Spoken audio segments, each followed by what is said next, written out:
Welcome to another session with my little Tangerine Tiger here. Hey look, I'm matching, we're clashing. It's a bit cooler now, the autumn is here, and we haven't quite reached steam point in here, but it's pretty cool in this unheated workshop. Now when I woke up this morning, I had planned to make this session all about grayscale and maybe grayscale photo engraving and grayscale 3D engraving, but something has been puzzling me, and that is the apparent power that we've got from 20 watts in this machine to cut materials more efficiently than I thought was possible. So I want to try and investigate that surprise condition by doing some comparisons of cutting between this machine and my 70 watt GlassTube machine. Now I'm sure that's something that will interest not only me but many other people as well, because the people that have glass machines don't normally have RF machines, and the people that RF machines are definitely about GlassTube machines, so they're not going to do the comparison. So there's only one person around that's likely to do that comparison, and that's probably me. So let's get on and see what we can find, because I'm puzzled at the moment. Now we're going to start off here on the light blade machine. Although this is a 70 watt tube, I'm only running it with a 60 watt power supply, so it's not going to be delivering full power. I'm running at about 95%, and it's still only delivering, it's still only consuming about 20 milliamps, which probably means it's working closer to 65-ish watts. So the first thing we'll do is take a look at what the power is that's coming out of here. Now I've got a little bowl of water here to absorb the energy. So we're going to start off with a temperature of 15.3.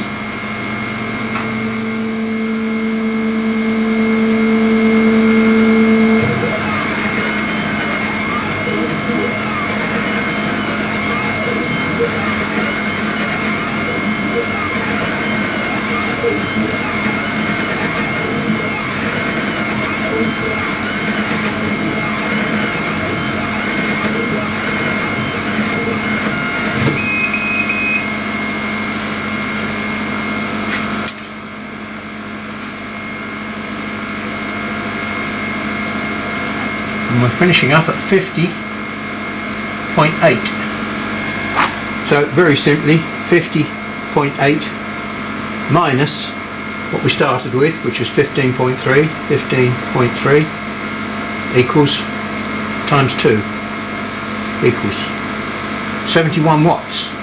Doing better than I thought. So I've got 71 watts at my lens. So here we've just got a simple piece of masking tape which we're going to put over that hole there. I've got my pulse power set to 95%, 71 watts, exactly the same as what we've just tested. So now what I'm going to try and do is to burn a hole in there, and I'm going to hold the beam on for long enough to find out what size the beam actually is, because when I press just a simple pulse, whoops, let's move it to the right place.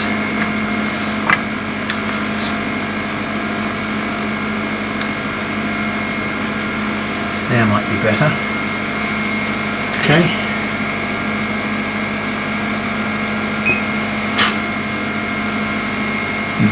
You can see that it produces a very a very intense power immediately and caught fire to the tape. But that's not what I want.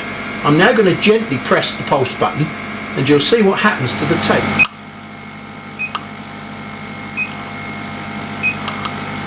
I'm just pressing it, and I don't want it to burn too far with those little scorch marks. I'm now going to hold the beam on longer. Oh, look what's happening. And longer. And longer.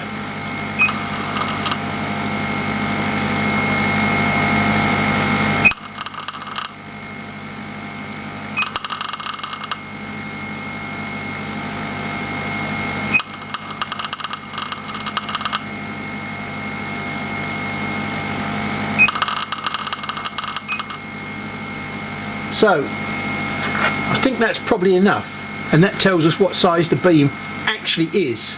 I think we'll probably call that 13.5, should we? Let's be generous.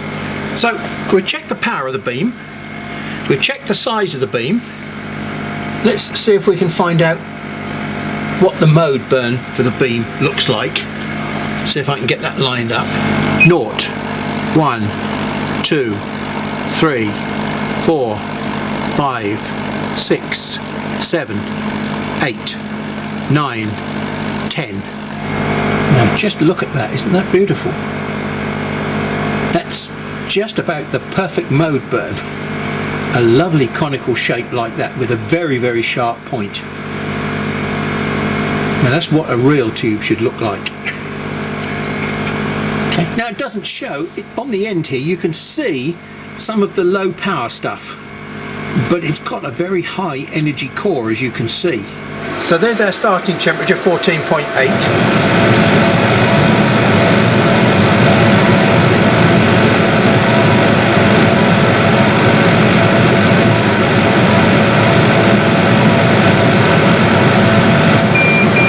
With that, 32.3 minus 14.8, 14.8 equals times 2 equals 35 watts. Wow! I really can't believe that this is a 20 watt unit. It looks as though it must be a 30 watt unit. So anyway, so we've got 35 watts here.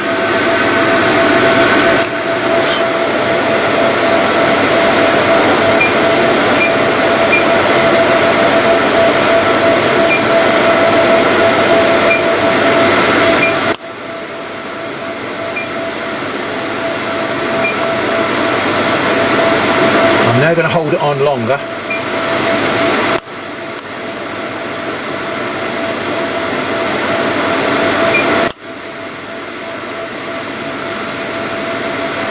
And that's about as much as I think I can get. So let's take the worst case, shall we, which is across there.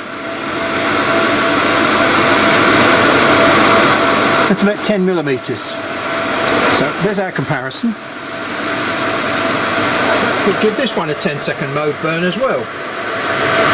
0, 1, 2, 3, 4, 5, 6, 7, 8, 9, 10. So a weird lump there at about 7 o'clock, and it's not round. Definitely not the best beam I've ever seen. There's our comparison. Should I set the other tube to 35 watts as well? Okay, well I've just done some quick tests on this machine, and what I found was that if I set this to 38%, this machine, I get 34.6 watts. So that's pretty close to 35 watts that we're getting off the other machine. So the first thing we really ought to do, having done the wattage test, is to see how that's affected the beam diameter. Well, it's a lovely round beam.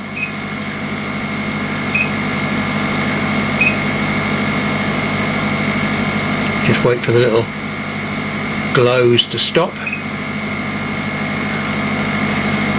And I'll hold it on.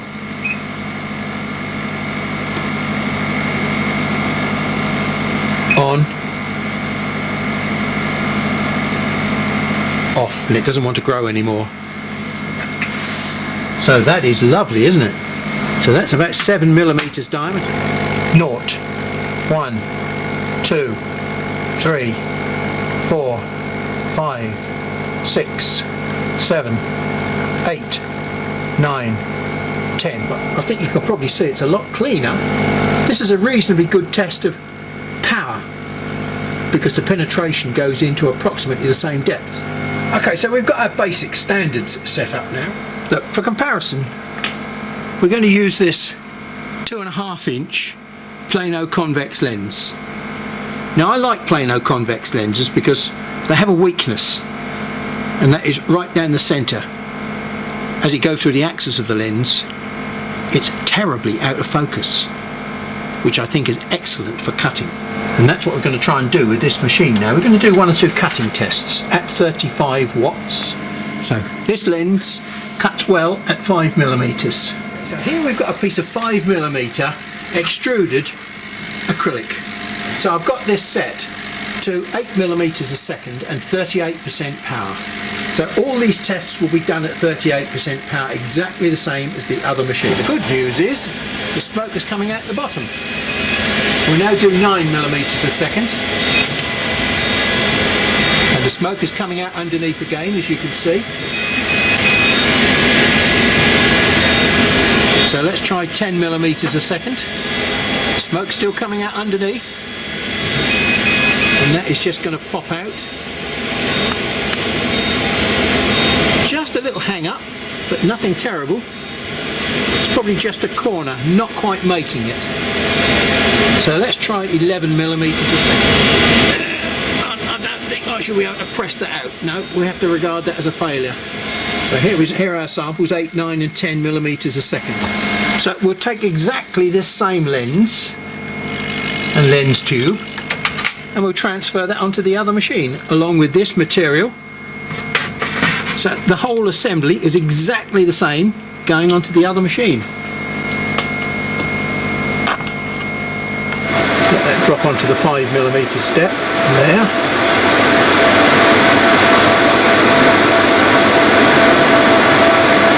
We're going to start this one off at 7mm a second. Technically it should do it because the beams look the same, the power is the same. I'm now going to run this at 100% power. Doesn't matter what the frequency is because I've got no time base involved, it's just running continuously. Well, we've got smoke coming out the bottom and it's fallen out, as you can see. 8. Yeah, that's a cut. 9mm a second. Still working.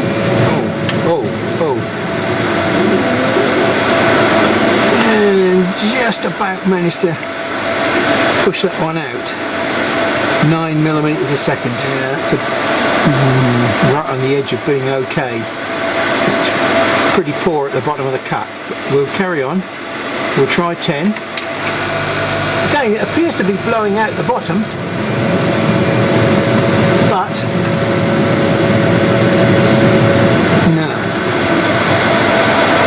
no way, I can't push that out. There we go.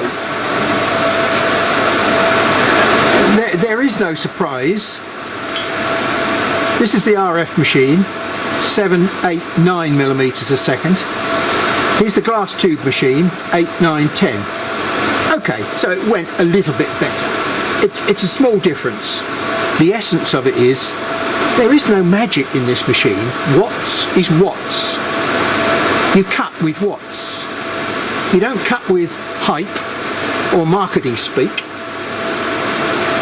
You've seen it firsthand now. Comparison, like with like. So why would you spend a lot of money on a machine that can't do cutting any different or better than a cheap Chinese machine? You're probably better to buy 2 machines. Keep one of them for cutting and the other one for engraving, if that's what it turns out to be. I've used acrylic because acrylic is one of the most difficult materials to cut. You would think that because acrylic turns to liquid at 160 degrees C and then evaporates into what you would imagine as a cut, but it's actually evaporation at 200 degrees C, so there's very little difference in that temperature, and they're both very low temperatures, but the material doesn't really want to accept CO2 energy, and so consequently it is quite difficult to heat up, and that's why I've chosen this. This is a great material for testing, but it's also a difficult material to cut. The claim I've heard that the RF does a superb job of cutting acrylic. So we'll compare the 8mm RF with the 8mm GlassTube. Would you like to guess which one is which?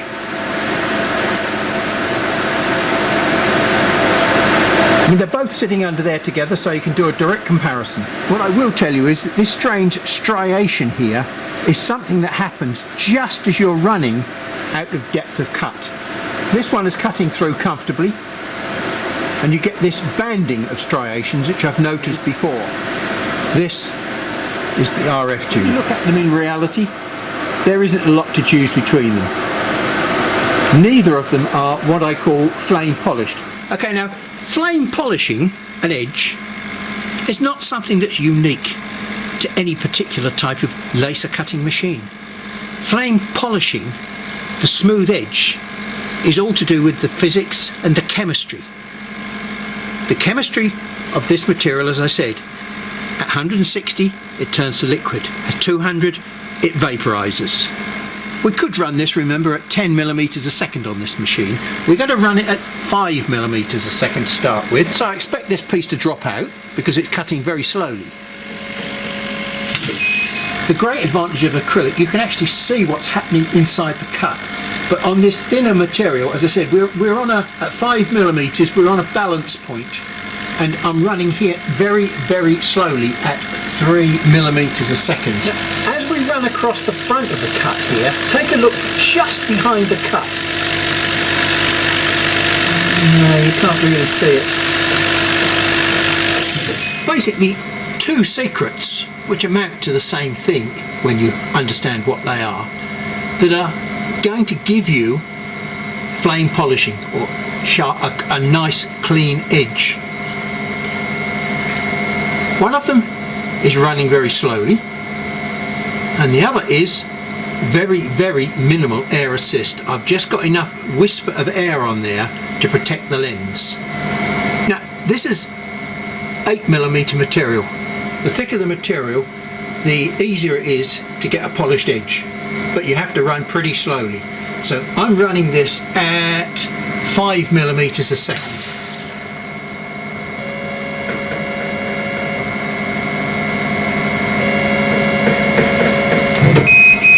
Okay, now, if we look carefully, you'll find that it is very sticky. There we go. It's come out cleanly, but it is very sticky. Why? I hope you can see there how, if I catch it in the light just right, you can see it's virtually striation free. It's a lovely polished finish. Let me do exactly the same thing, but this time we'll put the air on.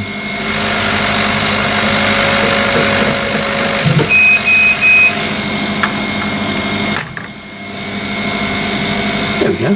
It looks pretty good. But when you look at the right hand edge, can you see how serrated it is? That's not the bottom edge as it was before, that's the top edge this time. And that's because of the airflow over the top edge.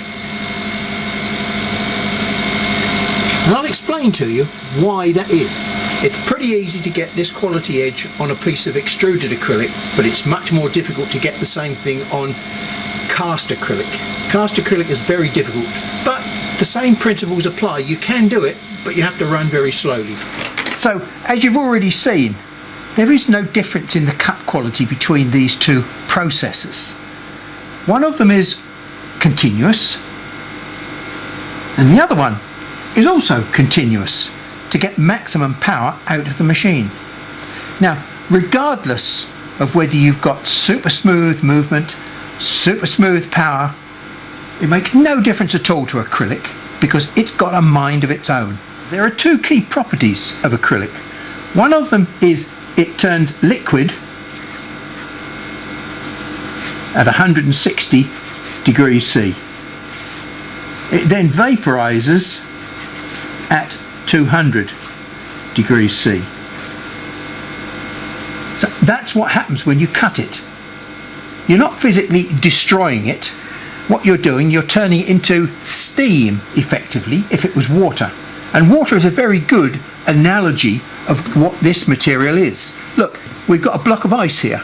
Okay, it's a block of ice at room temperature, and then it turns to steam or vapor at 200 degrees C. It doesn't change its chemical composition, because if you condense that vapor onto a cool surface, you can turn it back into solid. This does not go through a chemical change like a piece of paper. If you cut a piece of card, paper or wood, The fumes do not turn back into wood because that is a chemical composition change. This is just a change of state initially until it turns into flames, as you've seen, and then when it turns into flames you get a chemical composition change. These two phases are very important. So when we start a cut, and let's have a piece of material here that we're going to cut, the first thing that happens is, as we burn in somewhere with a hole, by the time it gets through to the other side, not only have we got a thin hole that goes right the way through, round the outside of that hole we've got vapour. Okay, now light, when it hits the surface, has no cutting effect on the vapour itself. All it does is to heat the vapour up further and sometimes turn it into flames because there's a chemical composition change. This little blue beam has to move forward until it passes through this vapour barrier that's round the outside of the beam, and only then can it start to cut again here. And of course, as soon as it starts to cut, it produces a vapour barrier around itself, and then it has to move on through that vapour barrier before it hits more solid material where it can start cutting again. And so consequently what you'll find is that you get these zones that are overlapping like this. And hey, what have we got here? And here? And here? We've got striations. They're striations where the beam, the intermittent cutting action of the beam, is overlapping. So that is why, regardless of how you try and cut this stuff, you will always get striations. It's a natural cutting property of acrylic. Okay, so how come we managed to get a nice smooth edge on some of this material? The answer is this property here. Let's take a look at the material from a side view now, which is what we've just been looking at on the video. As the beam cuts like this through the material, what happens is we're evaporating the material away. But if we can keep enough heat in the material itself, what you'll find is that this zone here, maybe 2 millimeters, 3 millimeters behind the cut itself, is liquid on the surface until it drops below 160 degrees C. And what happens to liquid when you put it into a cup? When you put it into anything, it levels out. So that is how you achieve a polished finish. You try and retain the liquid phase of the acrylic long enough to allow it to level out and hide these striations. And that's what it'll do. But to do that, you need a lot of heat, a lot of energy. So generally, the thicker the material, the more the heat gets retained in the cut because you're running slower. When you run slower, you allow more heat to, if you like, percolate and seep away round the edge of the cut. So if you pick up a piece of acrylic that's mirror polished, you'll find that it's actually, if you put it on your lips, you could burn your lips. It will feel very, very hot. A slow cut to build the heat up in the cut to keep this liquid phase on the wall of the kerf. It becomes maybe slightly more obvious why I turned the air off. If we get air passing through here, air is cool, and it will cool this liquid phase down much quicker and prevent it happening. Now we produced, as you saw, we produced two samples, one with airflow and one without airflow. I'm going to show you those under the microscope now. Now you can't really see much of this one because this is the mirror polished one. This is the one that was done very slowly with no air. When we looked at the previous pictures here, the RF was on the left hand side here and the glass tube was on the right hand side. And the RF tube had all this debris, I described it to you, where the cut was just about to fail going through the bottom, where you get this ragged bottom.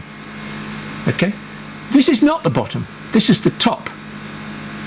As you can see, we've got a relatively smooth finish 2/3 of the way through the cut, but what we've got here is the effect of the air assist cooling that liquid phase right at the top of the cut, and it's turned it into mush.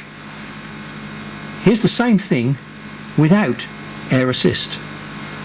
We've got a nice clean mirror polish all the way down the cut. I'm afraid you can't believe the marketing hype which says you get a much better cut with an RF machine. You don't. They're the same thing. Once you start pulsing the cut, you're going to add striations into the cut.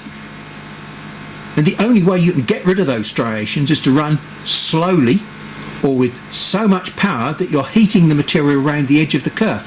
So you might be able to run faster if you've got an 80-watt machine. But hey, look, I've got a 70-watt machine that I was doing these with. I was running these at full power, but I was still doing this 8mm stuff at, what, 5mm a second? I mean, I would normally cut 8mm at maybe 12 or 14mm a second. So I've had to go at least half speed to get enough heat into the job to produce the mirror polished finish. It's a property of the material and the chemistry of the material, and nothing to do with the machine that produces the cut. I think that's been quite an interesting session. I think it shows you that, again, we're not finding anything dramatic that would make me go out and want to buy one of these expensive machines. At the moment, it's doing exactly the same as a GlassTube machine for cutting. Straightforward engraving. I think we found that the switching speed, the high speed switching, is a definite positive advantage. Maybe. But now that I understand how this machine works, I've got half an idea about how I can make the GlassTube machines work faster as well. Because we have got RF capability on those machines as well, believe it or not. It's well hidden away, but hey, that's something that we'll do after we've looked at all the things that this machine potentially can do. Grayscale engraving, well, that's something we will take a look at next time, as I promised. Whether it will be grayscale photo engraving, I'm rather doubtful. 3D engraving, I'm much more positive about. But it might take a long time because we've only got 20 watts. I know that the GlassTube can do some pretty good 3D engraving, but then again I've got 70 watts to play with. I think I'm rapidly coming to the conclusion that I wouldn't go out and spend my money on an RF machine. It's just not flexible enough for the money you have to pay for it.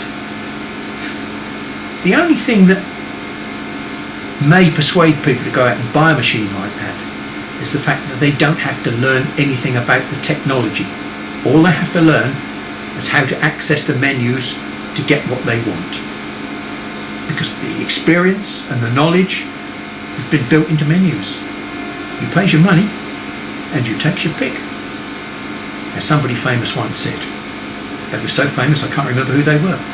Anyway, on that lovely note, I'm going to leave you now and go and have a cup of coffee because it's pretty cold in here today, and I'll catch up with you in the next session. Bye for now.